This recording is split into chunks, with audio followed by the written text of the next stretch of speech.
We'll hear argument next in Case 09479, Abbott versus United States, and the consolidated case 7073, Gould versus United States. Mr. Horan. Mr. Chief Justice, and may it please the Court. The statutory interpretation question here is what laws trigger Section 924C1A's except clause. Mr. Gould offers an interpretation that gives meaning and effect to every word and phrase of Section 924C1A, and it follows this Court's recent holdings regarding the broad scope of the phrase any other provision of law.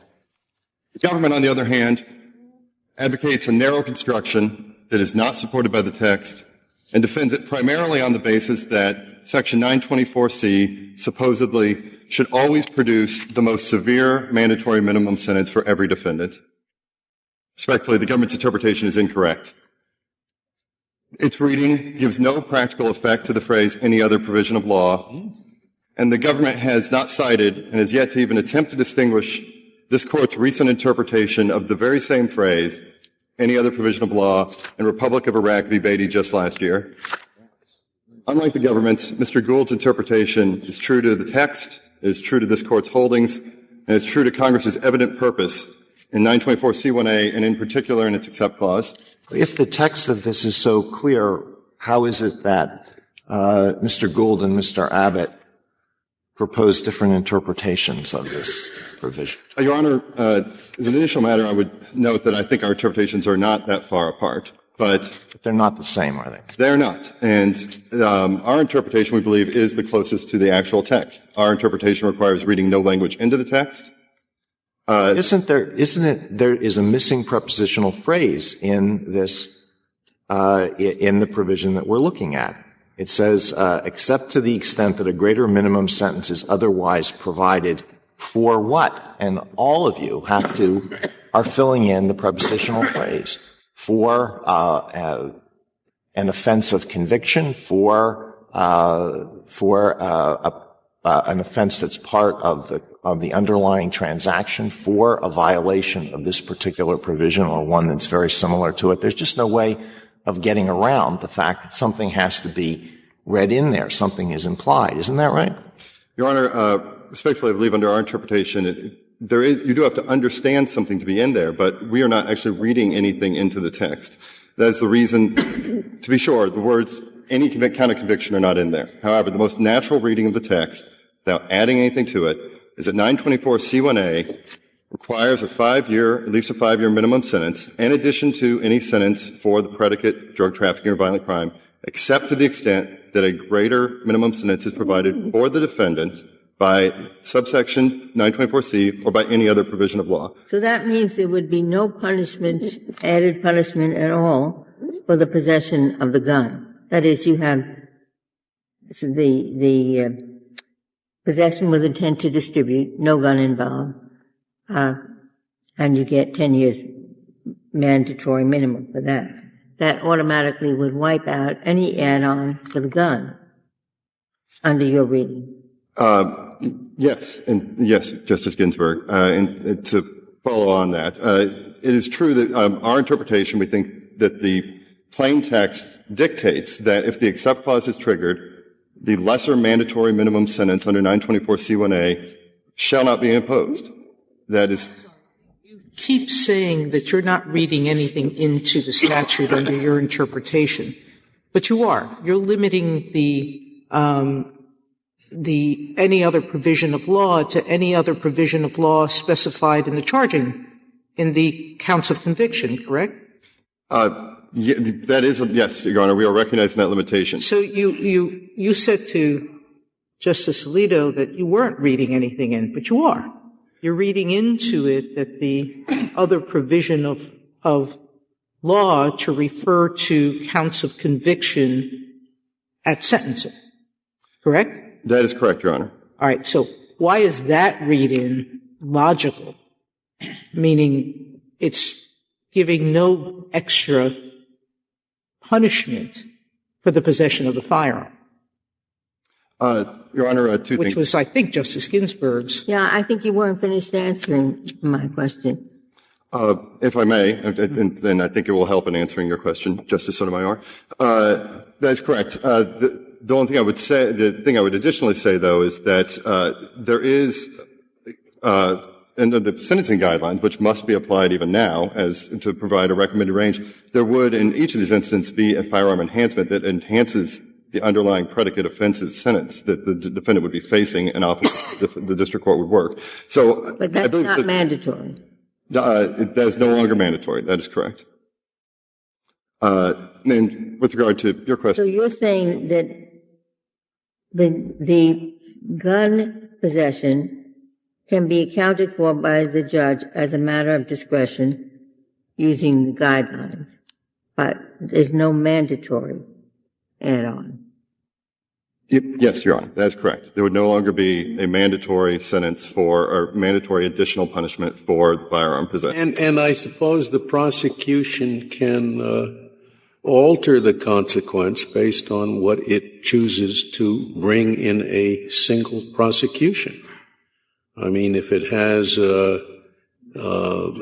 other enhancements, it should bring a separate prosecution for that. So long as it brings it in one suit, you say, in one prosecution, you get the break. But if the other enhancement has been brought in a separate prosecution, you don't get it. Justice Scalia, I think that's correct to an extent. The main exception to that, and I think it's a significant one, is that the except clause will most often be triggered in the mine run of cases by the predicate drug trafficking or violent crime that carries with it a greater mandatory minimum sentence. That is, for double jeopardy purposes, the same offense as 924C. So, in fact, that there is a significant constraint on the prosecution that it cannot bring a separate prosecution for 924C and its predicate drug trafficking or violent crime. So it's a significant limitation on this. Yes, I understand what you're saying. Okay. And Justice Sotomayor, return to your question. If I could answer it in two parts. First, and I didn't mean to overstate if I did, we are not reading additional language into it. Our reading is contained within the context and the actual text that is confined to Section 924C1. Explain how, because you just said to Justice Scalia that if the mandatory minimum is in a separate charging instrument, then it doesn't affect you at all. It only affects you if the count is in a count of conviction at sentencing. Yes, Your Honor, that's correct. So what in the language of 924C sets forth that limitation? Your Honor, I would say that it is the words "is otherwise provided" and the context in which any textual reading always must. They're otherwise provided by law could be federal, state laws. It could be in the indictment, not in the indictment. You're proposing that we limit this somehow, but I want to see what the language is that you're relying upon to limit it. Your Honor, it is, first of all, the statute begins by directing the directing the district court to any person. So they're focusing on the defendant. That is the offense-defining provision, to be sure, of the sentence. But throughout the text, it also directs the district court to take account of minimum sentences that are provided for other crimes. For instance, primarily the predicate. In relationship to what? Isn't that the government's argument, which is that you have to say in relationship to something, whether it's the indictment or, as the government would have it, in relationship to the possession or carrying of a firearm? Why isn't that the more natural reading? Your Honor, because the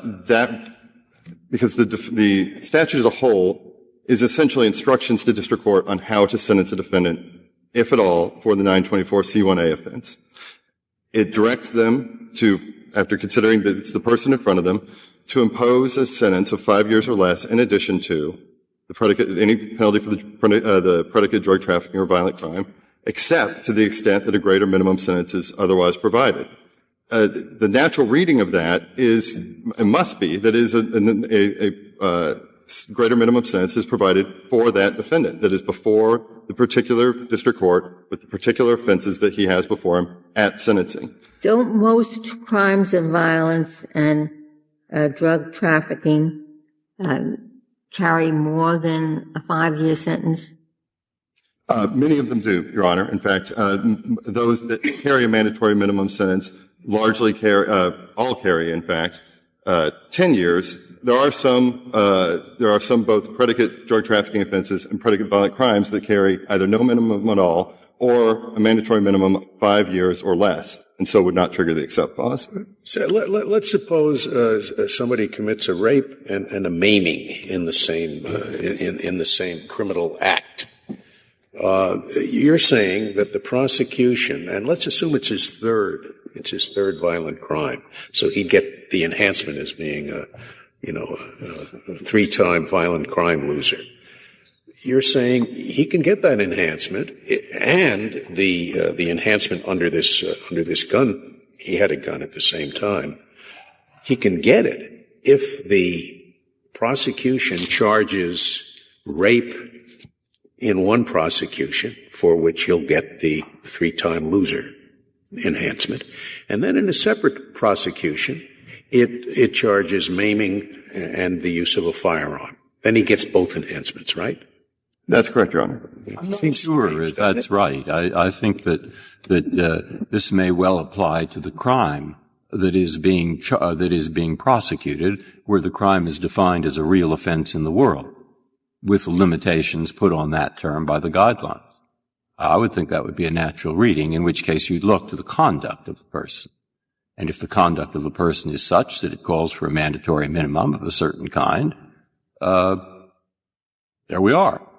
And if that exceeds this amount, there we are. You can't apply it. And if it doesn't, you do apply it. Yes. You looked into that? I mean, that was my reading of it as in the most natural way. The word crime is ambiguous. Sometimes it means words in a statute. Sometimes it means an affair in the world.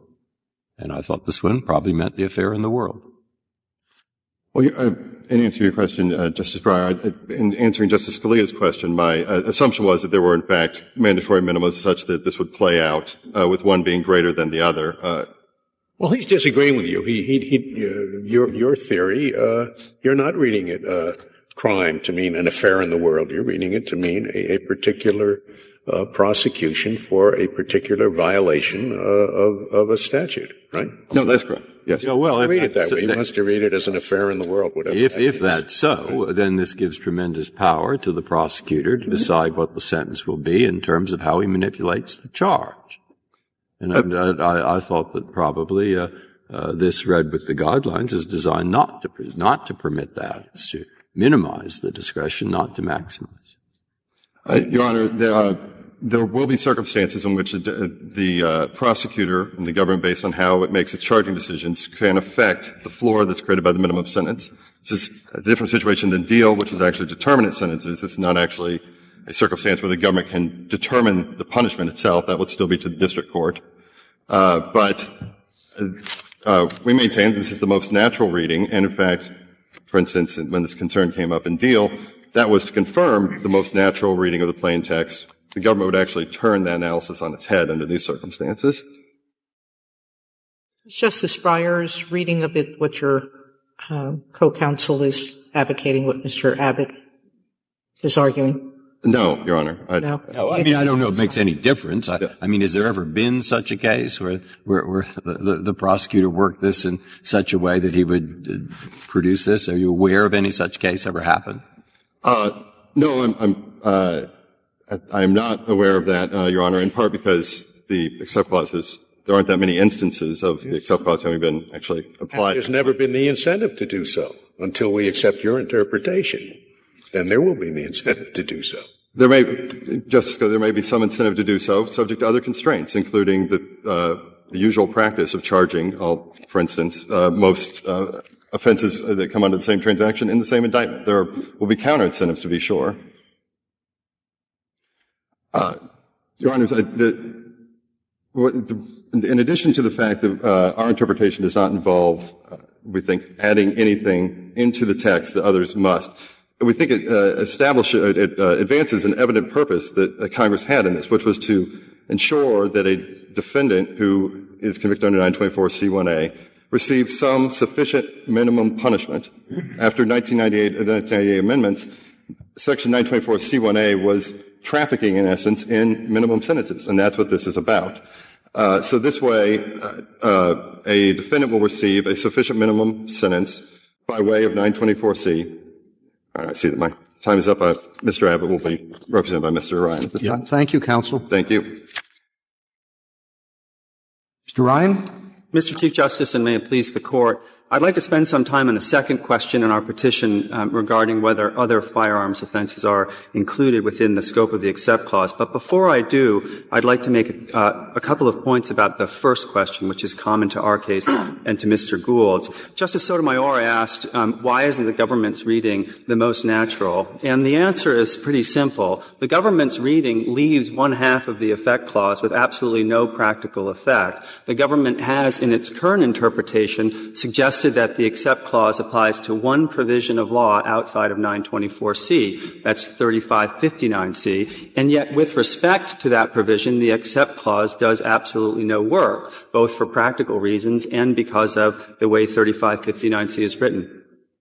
30C, a person who kills any person in the course of bringing a firearm into a federal facility shall be punished as provided in sections setting forth minimums for murder and manslaughter. So it would also have an effect in 930C, no? It's not clear from the government's argument, Justice. I wasn't sure why it didn't list 930C, but as I understand the government's argument, the only sentence that would count outside of 924C would be a sentence specifically for the 924C1A offense. But its brief does two formulations. It says everything that affects 924C, and then in other places in its brief it says the except clause refers to any higher minimum sentence for possessing, using, or carrying a firearm in relationship to a drug or a drug offense or a crime of violence. Those are two different formulations. That's exactly right, Justice Sotomayor. And I'm focusing on the second formulation. Okay. That point actually demonstrates why the government's justification for this limitation doesn't hold up. As the government argues at one point, the reason to read any other provision of law to include only sentences for 924C1A crimes is because the except clause, when it refers to this subsection, refers only to sentences for section 924C1A offenses. Yet that is not the case. As this court indicated in O'Brien, 924C1B is a separate offense. Well, if 924C1B can trigger the except clause, and it's not the same offense as 924C1A, the government's argument about excluding other offenses that might be separate from 924C1A no longer holds up. The other difficulty with the government's reading, to go back to the practical point, is that if you apply it just to 3559C, it can have no effect because, as a practical matter, no one can serve a term of years after successfully completing a life sentence, which is what's required under 3559C. And 3559C itself has a provision, the notwithstanding provision, that makes clear that only the life sentence should be imposed when 924C is the third strike for purposes of 3559C. That, in turn, just leaves future applications, and there the government's scenario under which the language that currently has no effect might have some effect is nothing short of far-fetched. It would require Congress to amend the sentence of 924C1A outside of 924C1A and not indicate how those two penalties should interact. Now, if I could turn to the questions about the transactional limitation which we suggest. The point of suggesting that the except clause should be limited to sentences for the same transaction is suggested by some of the questions directed to Mr. Gould's counsel. We think that it's the more natural reading of the statute, in part because of concerns recognized by this Court in United States versus Deal, namely that the statute is not designed and should not be read to give prosecutors unreviewable discretion as to when the minimum sentence in 924C ought to be applied or not. It also would preclude the equally odd situation of a defendant being able to benefit from the except clause in a multi-count indictment when the defendant faces a higher mandatory minimum sentence for a completely unrelated charge. Where would we look to find the definition of a criminal transaction for these purposes? You could look into 924C itself. Our view is that it would be no different than the transaction that would give rise to the 924C charge itself.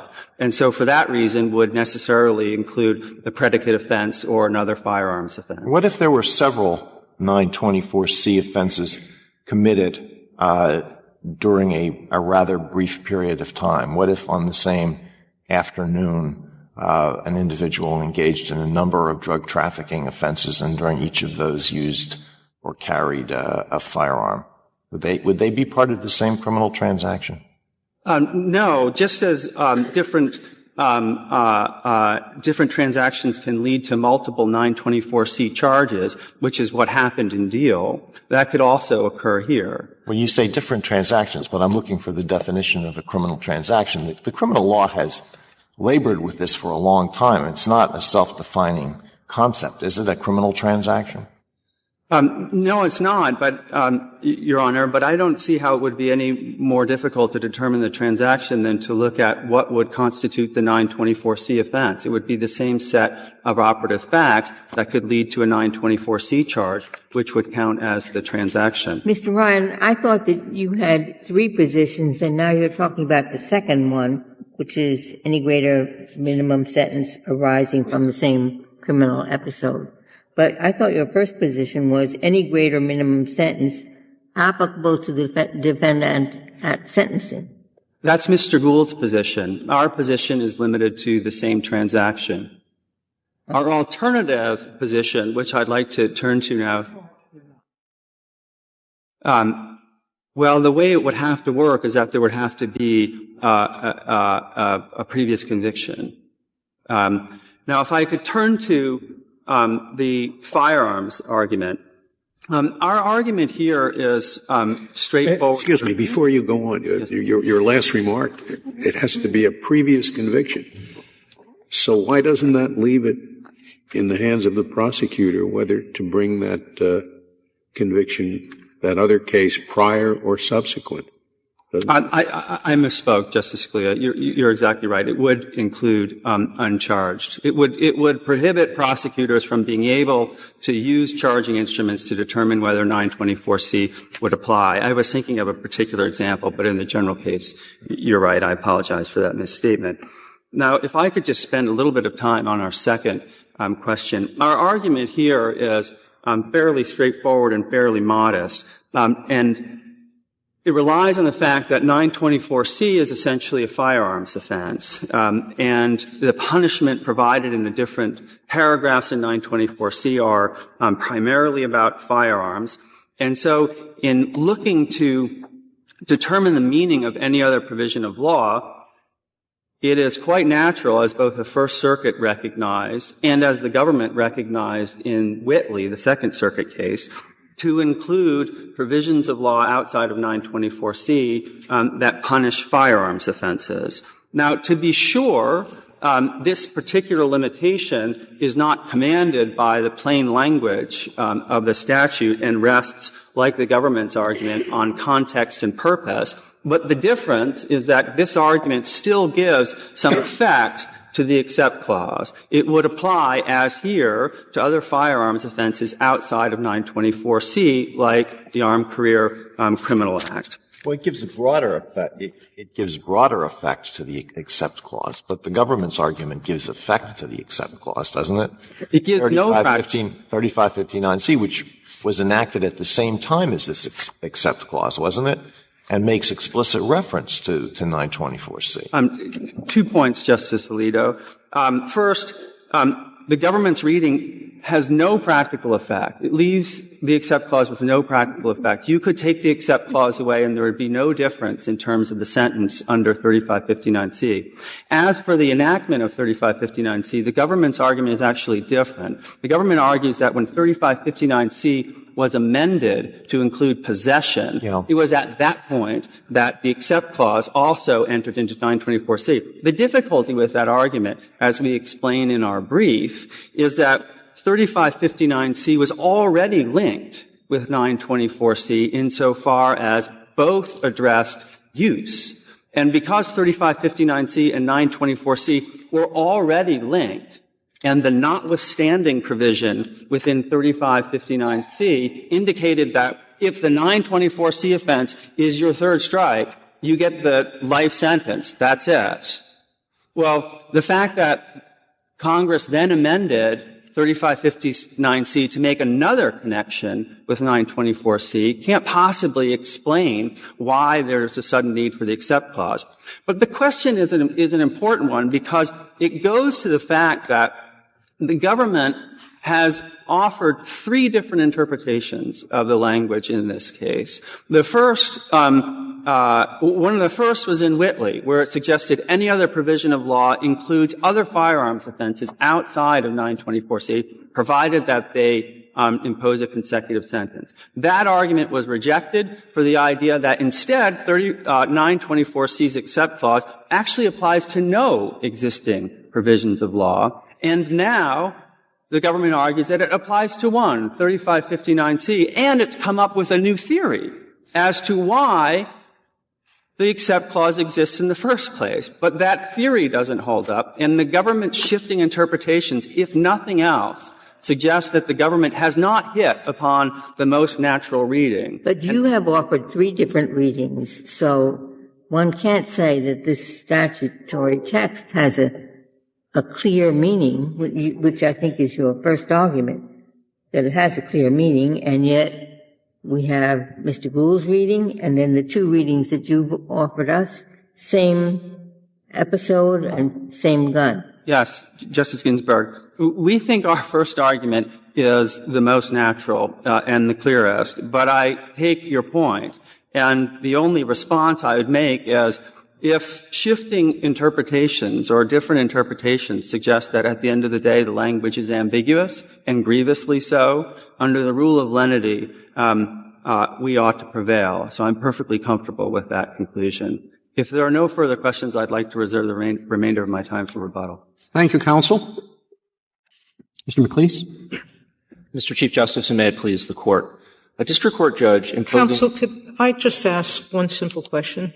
The one I started with earlier, which was, which of the 2 statements are you advocating? That the accept refers to a provision that imposes a greater minimum sentence for violating 924C explicitly? Or are you saying the accept clause, and I'm quoting from your brief, in 2 different places, the accept clause refers to a higher minimum sentence for possessing, using a firearm in relationship to a crime of violence or a drug offense? I don't think there needs to be an explicit reference. I think that the accept clause is triggered by an offense which has a greater mandatory minimum and which has the same elements as and is the same offense as Section 924C. That's the case. Your adversary just said, Mr. Abbott's attorney just said, that you don't believe that Section 924C1A is trumped by 924C1B or by 18 U.S.C. Section 930C.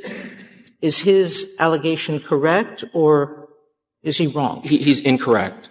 Okay. First, with respect to the internal structure of 924C, 924C, as it was amended in 1998, is a somewhat complex statute. It has a mix of sentencing enhancements and elements which create aggravated versions of the offense, but it is all a single offense for double jeopardy purposes, for purposes of what punishment to impose.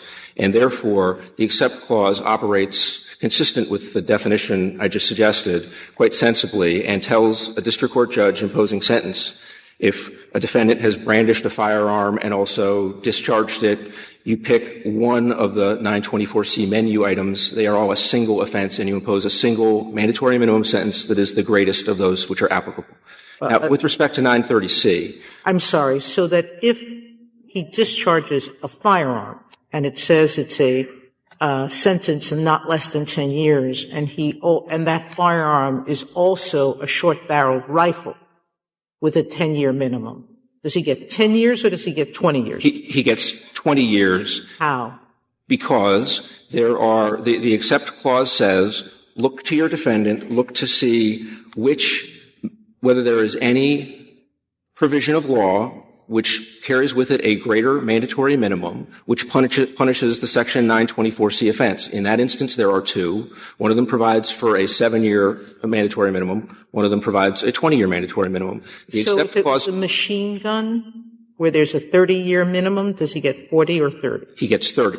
You always get the except clause operates internally to Section 924C to tell the district court judge, very helpfully in light of the complexity of the provision, you impose one mandatory minimum sentence for each 924C violation, whether aggravated or less. But that's not — I can't imagine a single district judge getting that wrong, to think that, oh, my gosh, here it says 10 years if you discharge the firearms, and here it says 5 years if you have one. Which one do I use in a case when it's discharged?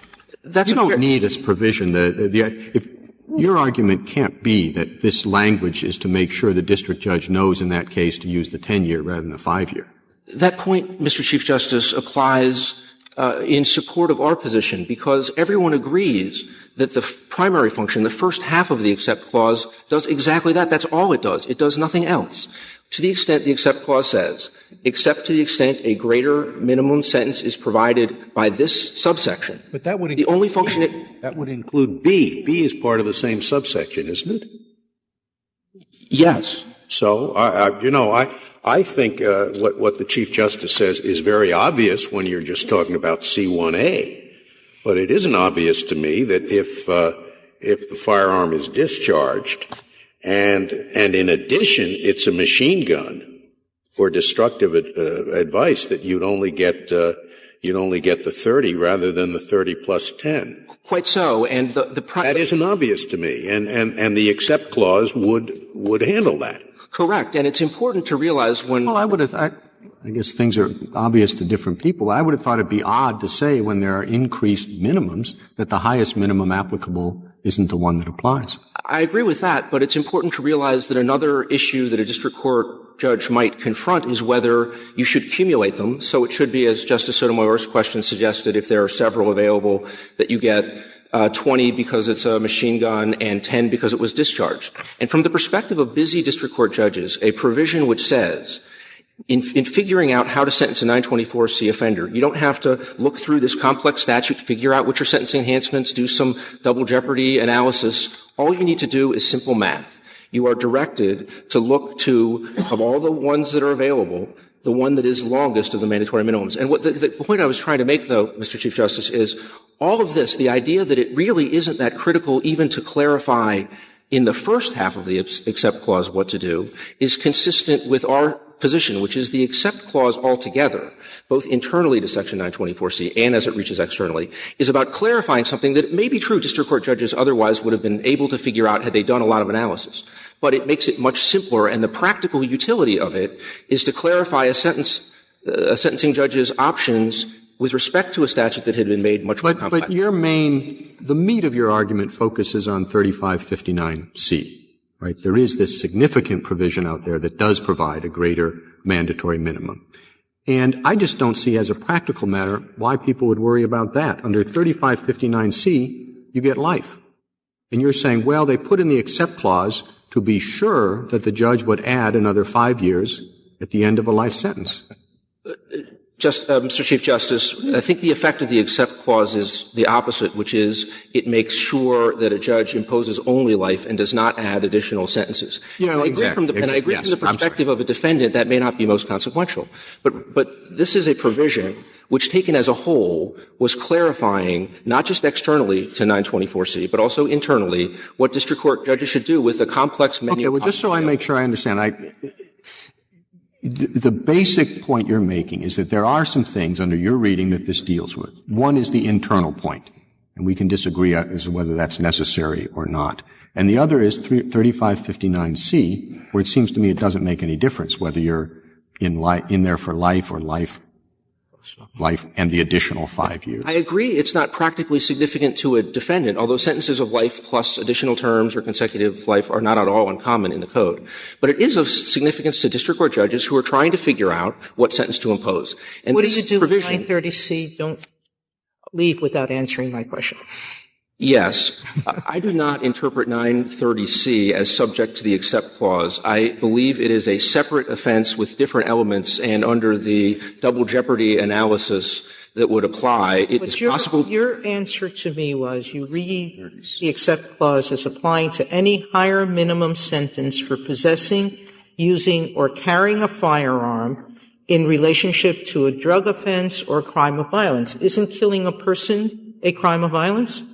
Yes, although 930C does not. The bringing of a firearm into a federal facility, the carrying a firearm? Yes, although 930C does not require the killing of a person, it extends to attempts. 930C, can you tell me where it is? I don't believe it is referred to only in petitioner Abbott's brief at a page number I don't recall. It's not one of the provisions that. No, but I'm still trying to understand your position, which is I read what you said to me the except clause means, and I'm applying it to 930C, and I couldn't figure out why you didn't list it. Because 930C does not require an actual killing of a person. It extends to conspiracy and attempt, and therefore one can violate 930C without violating 924C, and vice versa. How? Therefore, by conspiring. A person who kills any or by attempting to do so. So 930C has a broader reach because of these vicarious and inchoate forms of liability. So a defendant could be convicted separately of 930C and of 924C. They're not the same offense for double jeopardy. There are two possible readings now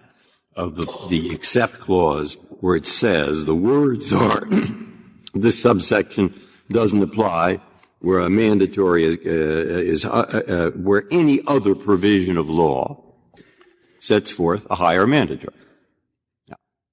One possible reading, which is yours, is what this means is that judge, where you are operating under that provision you just mentioned, and the guy's committed two serious 924C things, and so he's entitled to life. This is just what the Chief Justice said. This is done to remind the judge, don't give him life plus 25 years, because it would be 25 years under this statute, not 5.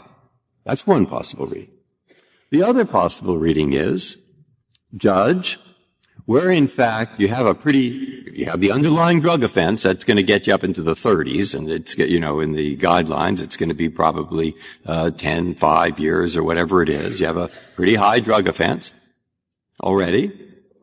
And now we give him 5 extra years, say, for having a gun under this, unless he's already got, say, a mandatory minimum of 7 years. And if he's already gotten a mandatory minimum of 7 years, here's what's happened. Judge, turn to the guidelines. And the guidelines will tell you to add 3 or 4 extra years. So in one sense, those are the two possible readings. Now, the first reading to me makes very little sense. The second reading to me says, yeah, this is serving a purpose. It's once you're sure this guy has to go to jail for 5, 6, 7, maybe 10 or 20 years for sure, extra amounts are controlled by the guidelines, which is administered by a judge. Now, if you just came across that for the first time, which would you think was most probable? Well, I think when you place this in the context of the 1998 amendments that enacted the except clause, it is quite clear that the former is more plausible. And the reason I say that, there are really 5 features of the 1998 amendments that illustrate that the except clause is not to be read as eliminating any sentence for a Section 924C offense, but rather is clarifying which sentence to impose. The first is that the 1998 amendment, setting aside the except clause for a moment, in every respect substantially increased the scope and severity of Section 924C. It changed what had been mandatory sentences to mandatory all the way to life. It responded to this Court's decision in Bailey by increasing the substantive scope of the provision. It created increased mandatory minimums for 7-year and 10-year offenses. So it would be odd to think that in the second half of a presumptively narrow exception clause, Congress at the same time ran in the direct opposite direction and had a substantial rollback of pre-existing Section 924C sentencing provisions. And that's, to be clear, at the time of the 1998 amendments, these petitioners would have been subject to the mandatory minimum sentences that they received. They would have been subject to 10 years in one of the cases for the drug offense and 5 additional years mandatory and consecutive under 924C. For the other, he would have been subject to 15 years for being a felon in possession and an armed career criminal, and 5 additional under 924C.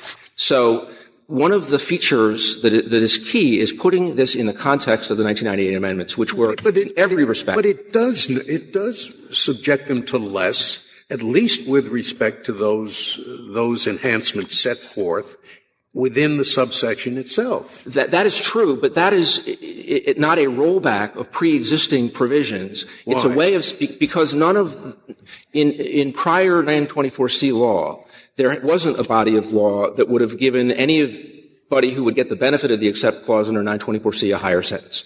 What all that the except clause does is it makes clear under this more complicated scheme that when we are increasing these provisions to 7 or 10, you shouldn't telescope them all inside 924C. You shouldn't add them all together. You pick the highest. And so the except clause is not a rollback. It is a way of accommodating and giving clear direction to the complexity of the newly enacted provision. And when did Congress pass the statute that they amended in 1998?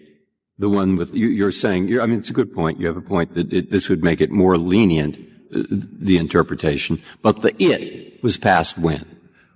Well, Section 924C in its original form, I think, was passed in the 1960s. So that's way before the guidelines. So what they're trying to do now is in 1998 is they're trying to, in 1998 what they're trying to do is take some of these old provisions and reconcile them with this new system that's come along.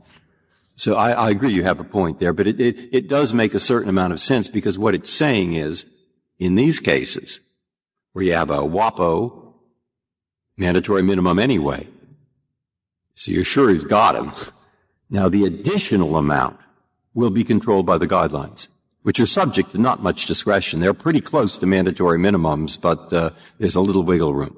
On the general approach of Congress under 924C, it also bears note that in the last 25 years, Congress has amended Section 924C 6 times, and setting aside for a moment that clause, in all of those amendments, Congress has uniformly expanded its scope or increased the severity of sentences. So the except clause would be the sole provision in which Congress rolled back Section 924C. And there are several other features of the 1998 amendment that make clear that that is not what Congress did. How do you answer Mr. Ryan's argument that, well, you can read it this way, you can read it that way, therefore he wins under the rule of lenity? Well, this Court's cases make clear that the rule of lenity comes into play at the end of the analysis only if there is grievous ambiguity after all the considerations of statutory construction have been considered. We haven't yet discussed all of them, and I think when all of them are discussed, there is no grievous ambiguity. In fact, the reading that we suggest is the only reasonable reading, all factors considered. And if I can turn back to a couple other features of the 1998 amendments, another feature is the title of the act itself, which is an act to throttle the criminal use of guns. And again, it's just inconsistent with the provision that has these features and has that act that it would be a substantial, important decrease in mandatory minimum sentences applicable to large classes. That's a difficult part. You're saying because Congress wanted to get tough on people who use firearms in this provision, every ambiguous clause should be read in a way that makes it tougher on the criminal defendant? I don't think that would push the argument too far. I think it is highly relevant to construing the statute as a whole, that was the clear overall function of that amendment. Now, there are two other features of the 1998 amendment, which are, it did, as has previously been noted, also the only other thing that Congress did in the 1998 amendment, other than modifying Section 924C, is it made a corresponding change in Section 3559C to correspond. So we know that Section 3559C was front and center in Congress's mind as it was enacting the 1998 amendments. And it is very natural when Congress is creating a more complex statute and giving district court judges guidance about which mandatory minimums to select under that statute, to mention and have language that accommodates the fact that there's another provision. So with respect to 3559C, they were in fact being more lenient, not stricter, right? No, I think they were clarifying. I thought you said earlier the purpose of this, what it does, is it makes sure that you don't add 5 extra years on the people who are sentenced to life. I think it clarifies the relationship. And in fact, arguably, it could have clarified the situation in a way that would have been beneficial to defendants. And the reason I say that is when Congress enacted the first half of the accept clause, which said pick one and only one mandatory minimum and impose it when talking internally to Section 924C, if it hadn't mentioned 3559C, there could have been the idea that if Congress didn't direct the same approach with respect to 3559C, there's an implication that, in fact, you should impose both. And so what it really was doing was clarifying what would have been unclear. And it is, again, only half of a presumptively narrow provision, which is just clarifying. Which is right. You're saying when you get life or you get 5, just serve life. Don't serve the extra 5. Yes. But it's not saying that to defendants. It's saying that to busy district court judges who just need to know in a simple, clear way, what sentence am I supposed to? And that's the only thing that additional language, which says otherwise provided by this subsection or by any other provision of law. Why didn't they just mention 3559C? Well, there's the only thing it covers, that tiny little thing, which has no effect at all, except for the benefit of the busy district judges, you say. I find that quite implausible.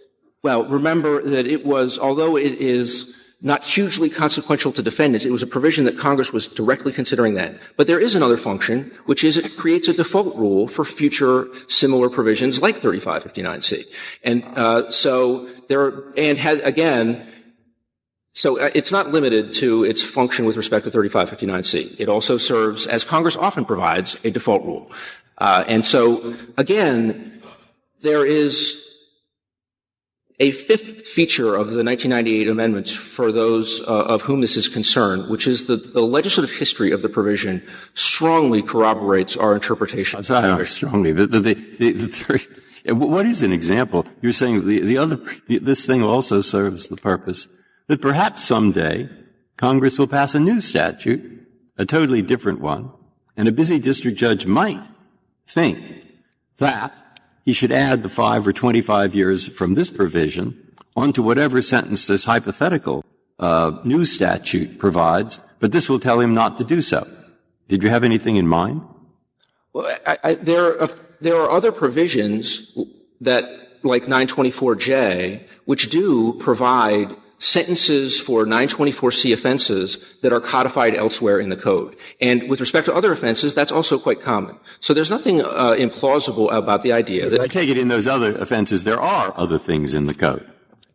And the odd thing about this one is there is no other thing in the code except the one we've been discussing. And so I just wondered if was there at the time anybody thinking of adding some new thing that this might have been applicable to, or have you come across anything? I take it your answer is no. I'm not aware that Congress had some particular pending legislation in mind. My point more generally, though, is that it is quite common for Congress to provide penalties for offense A in a different section. And so creating a default rule is a perfectly reasonable thing for Congress to have done while it was clarifying the internal relationships among the various 924C provisions and the provision in 3559C, which is front and center in front of it. With respect to the legislative history, the accept clause language was proposed by Senator Jesse Helms. In the legislative history of the provision, there is nowhere any comment by anyone suggesting that anyone understood it as rolling back pre-existing Section 924C penalties or as reflecting a new policy different from the fundamental policy of Section 924C, which has always been defendants who commit drug trafficking offenses or violent crimes and who involve a weapon will get an additional. Is there any evidence in the legislative history that the reason they put this in was to ensure that people who got life would not get life plus 5 years? There's no explicit reference to that, but that is, I think, a good inference from the fact that all of the other explanations are far more implausible. And there are two things which support that inference more specifically. One of which is, again, that Congress did have in front of it Section 3559C and was amending it. The second is that the sole reference anywhere in the legislative history to the except clause is in the testimony of a witness at a hearing, and what that witness said about it was that it will prevent confusion with other provisions. And so there is, I think, a strong indication. One witness at a hearing? At a hearing? And you really think that the rest of the Congress knew about that hearing? I don't. My point is really more the negative, which is if the except clause in the second half of an exception that is in its first part intended to clarify was instead a major policy shift from the pre-existing policy of Section 924C, additional mandatory consecutive sentences, and instead a shift over to sentences which we will try to adjust or ameliorate in light of other. No. It's a shift over to the sentencing guidelines, which say a person like this one will receive an extra 3 or 4 or 5 years, depending on circumstances, will receive it, just like a mandatory. Unless, of course, it is an unusual case. That's what it's a shift to. Well, two responses. Am I wrong? Two responses, Justice Breyer. One of which is that Congress has amended 924C both before and after this provision, and it's clear that Congress is not shifting away from a mandatory minimum regime to a regime where the guidelines are relied upon to provide the minimum sentence that Congress requires. And it is a shift not just to a guidelines regime, because if this is a major policy shift into a different world, it poses a question of statutory construction as well, not just about guidelines. And that's the next topic, which is. Well, wait. I mean, the guidelines can't be, as Justice Breyer said, just like a mandatory. They can't be, can they? Didn't say they could not have been even in the pre-Booker world. Certainly in the post-Booker world, they cannot. But advisory. But the point is that. If Congress was shifting in the except clause, there's a question of what's the nature of that policy shift. If you were going to try to reduce 924C sentences to accommodate sentences on other provisions of law instead of just making them an add-on always, then there's a question, what policy should you pick? Should you pick any other sentence the defendant is facing at this sentencing? Should you pick any other sentence arising out of this transaction? That's not a guidelines issue. That's a question of what is the policy reflected by the statute. You should pick any other violent crime or drug trafficking offense that already provides a higher minimum. No, it seems to me the perfectly natural reading to say, look, we're providing some minimum sentences. When this happens, when this is the violent crime, and you use a gun, but if you've already got a higher sentence for the violent crime, then this doesn't apply.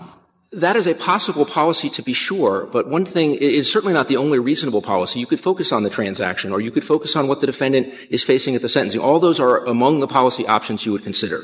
And what's interesting is that petitioners can't agree among those policy options, and they can't agree among those policy options because Section 924C has no guidance about it, and the reason Section 924C has no guidance about it is because Congress wasn't making that policy choice at all. Congress was simply clarifying how to implement the pre-existing policy under Section 924C, which is always impose for a Section 924C violator an additional separate mandatory minimum sentence. But here is advice about how to do that. Here's advice about how to do that internal to Section 924C. Here's advice about how to do that external to 924C under 3559C and with a default rule for other similar provisions. That's the modest objective that Congress was attempting to achieve. And as everyone agrees. Excuse me, for other provisions, are you anywhere in the code? I mean, regardless of whether those provisions are being prosecuted in this particular indictment? I mean, you're saying that the other side has to say, well, it's only those that are in this particular criminal transaction or only those in the particular indictment. Do you escape that necessity?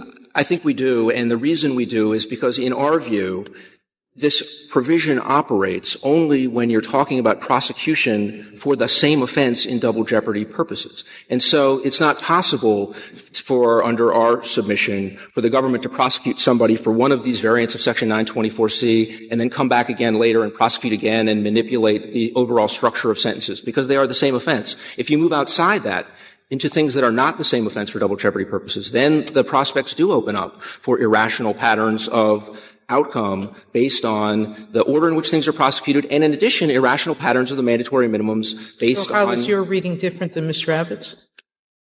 Mr. Abbott has two readings, and our reading differs from each of them. The first of Mr. Abbott's readings is transactional in nature. Ours is focused on the Section 924C offense itself. The second of our readings is the second of Mr. Abbott's readings is focused on a firearm, just the fact that a firearm is involved. And again, ours is focused on the use of a firearm in a way that constitutes the Section 924C offense. So those are the differences. But if I could just point out the other anomalies, there are two other anomalies that we've not yet touched upon. One of them is that petitioners' submissions create anomalous patterns of floors of statutory minimums, as we've discussed in the briefs. If a defendant under petitioner's submission, principal submission, has committed a drug offense that carries a 5-year mandatory minimum sentence and brandishes a firearm, it is carrying a 7-year mandatory minimum. The floor is 12 years. If that defendant's drug offense is more aggravated and carries a greater sentence so that there's a 10-year mandatory minimum, the overall mandatory minimum under petitioner's submission reduces to 10. And there is the further anomaly that for offenses that are different, petitioner's submission is that the defendant will end up, although adjudicated guilty of Section 924C offense, with no sentence whatsoever. There will be a free-floating adjudication of guilt, and because the defendant, let's say, is a felon in possession and is sentenced under the Armed Career Criminal Act, when the judge goes to sentencing, the judge on petitioner's view says, I will give you 15 years under the Armed Career Criminal Act. That triggers the accept clause, and therefore I impose no sentence whatsoever under Section 924C. Or, as Justice Breyer has pointed out, they can take that into account in figuring out what sentence he would want to oppose beyond the greater minimum. That is true. My point about the anomaly is just that it is very strange, as to my knowledge unheard of, to have a judge go to sentencing and have a series of adjudications and to tell the judge as to one of them that's not the greater or lesser included offense of another, you don't even need to impose a sentence on that adjudication. The backdrop basic assumption is on each of the adjudications you oppose a sentence. Now that's not true if offenses are greater and lesser and are the same offense for double jeopardy purposes. But under petitioner's submission, that is true with respect to offenses like being a felon in possession of a firearm and being someone who violated 924C that are different offenses in double jeopardy law and have always been given separate judgments, separate punishments. If the Court has no further questions, we would request that the judgments below be affirmed. Thank you, Mr. McLeese. Mr. Ryan, you have 3 minutes remaining. I'd like to make 2 points on rebuttal. There's been a great deal of discussion about the general purpose of 924C, but as this Court has indicated, the best indication of a statute's purpose is the statute's language. And although the government argues that the sole purpose of 924C was to enhance punishment for defendants, the accept clause belies that simplistic assertion of the purpose. The accept clause actually mediates the punishment that is provided in 924C. The government's reading, at the end of the day, wants to rely on purpose in order to give no effect to the accept clause. The idea that 3559C is an instruction to busy district court judges, even putting aside the impossibility of serving additional sentence after completing a life sentence, doesn't hold up because the government never disputes the fact that 3559C begins with the statement notwithstanding any other provision of law. So the busy district court judge never needs to turn to the accept clause in 924C1A to know that you impose a life sentence when the third strike is a 924C. Whenever Congress uses a phrase like that, notwithstanding any other provision of law, does that mean that Congress must think that there is some provision of law that falls within that? Possibly, yeah. And here, the other provision of law would be 924C. And so the point would be— Doesn't Congress commonly do that to make sure that something covers any existing statute that there might be that would fall within that without necessarily saying, well, there are 2 of them, there are 2, maybe there are 3, going through the entire code to find out how many there might be or if there is any? Yes, Justice Alito, and that's consistent with my point, is that. But it's not consistent with your main argument about the except clause, is it? Well, yes, it is, because the except clause would also apply to any other provision of law. No, but your argument is the except clause has to have some pretty substantial effect, or otherwise the any other provision of law part of it. Otherwise, they wouldn't have put it in. Oh, I apologize. I misunderstood your question. But notwithstanding any other provision of law, in the context of 924C would not have any effect if the except clause was considered first. But 3559C applies to many other triggering offenses. And so with regards to those, and the government has not suggested that 3559C has no effect. The last point I'd like to make is that there's no doubt that regardless of one's view about mandatory minimum sentences as a matter of policy, no one doubts that Congress has the authority, if it chooses to exercise it, to stack one mandatory minimum sentence on top of another. But as this Court's cases make clear, Congress, under the rule of lenity, needs to make that choice clear. And if nothing else, the government's shifting views indicate that Congress has not exercised that choice clearly in this case. Thank you, counsel. The case is submitted. The Honorable Court is now adjourned until tomorrow at 10 o'clock.